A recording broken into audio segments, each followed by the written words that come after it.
Thank you all for being here.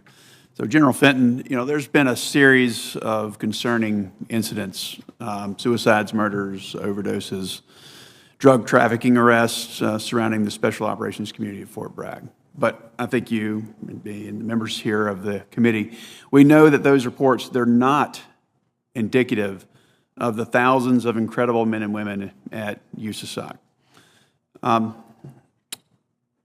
I'm hoping that you can discuss some of the issues that we're actually seeing at Bragg, including those. And if you can describe what SOCOM is doing to combat these challenges. And I would also say that our office is here to help, and I'm sure on both sides of the aisle, all of us are here on your team in that regard.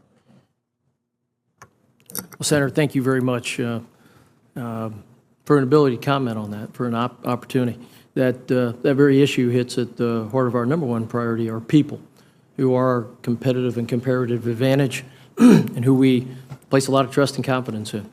And this type of behavior, atypical to the 70,000 plus that are doing the right thing almost every single day, each and every day, a majority are absolutely doing that, is first and foremost, it disrespects that type of work that our SOCOM enterprise is known for.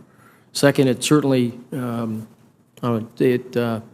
is not behavior that's welcome. I'd want everybody to know that is not the type of behavior that's welcome in this formation, and is not indicative of an organization in whom the nation has placed a lot of trust. We hold ourselves to a higher standard.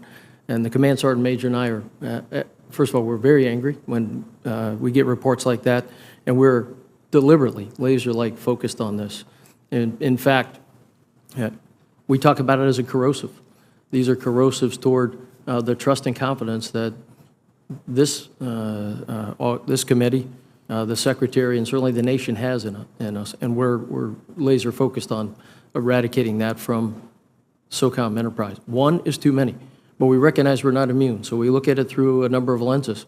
First is it's a leader issue in preventing this, reinforcing the standards that behavior of drug, some type of other untoward, illegal, not moral, not ethical behavior is not who we are, not what we want in our formation.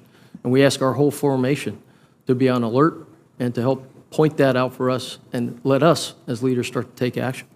Second, it is reinforcing policies that tell folks this in the event they just came into this formation, they didn't know any better.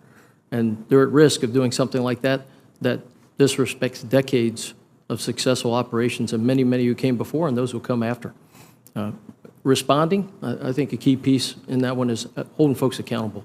And you'll see us do that because that sends a very big signal back when appropriate, Senator, back to the enterprise about this behavior is absolutely not welcome and not part of the SOCOM enterprise. So you got my commitment on this, Senator. I've been in about 6 months. It's been a top priority because of what it does, not only the trust that this committee and others have in the SOCOM team, but to our overall readiness. And that readiness is important because it needs to be a very lethal force each and every time the Secretary puts us on the job. Thank you, and you have our commitment as well. Secretary Meyer and also General Fenton, you've talked a little bit about this today, but can you please expand on balancing the need for Special Operations Forces to continue conducting counterterrorism in the Middle East and Africa versus the important role they play in great power competition?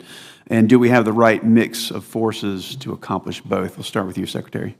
So, Senator, thanks for this point. This is maybe among the most important points that I focus on every day, and I think the answer is somewhat. So I think we have a very lethal, very capable counterterrorism force. What we are working to do is make that force more sustainable over time because, frankly, many of the threat actors are still out there and we're still having to do this mission. But being able to make it more sustainable so we can draw on the unique capabilities of the SOF enterprise to bring that to the fight against a potential PRC or Russia, certainly to establish that integrated deterrence we seek, sir. Thank you. Senator, I would just add that it is a balance. As we look at it across the enterprise with the three missions of the integrated deterrence and counterterrorism crisis response.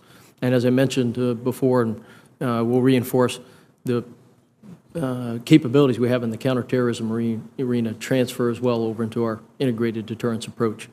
But at the same time, we know that very often they are unilaterally asked for. In this case, in Africa, we work with AFRICOM Commander and our Special Operations Command Africa, our TSOC, as a way to address their requirements, keep the pressure. As I mentioned earlier, one of the things that SOCOM we look at is the threat has been disrupted, but it persists, and our job is to remain vigilant, and when we can sense, see, and illuminate, we take action in concert with the combatant commanders and certainly under SecDef direction. Thank you all very much. I have some questions for the record. General Nakasone, I'll submit for you, but I yield back. Thank you. Thank you very much, Senator.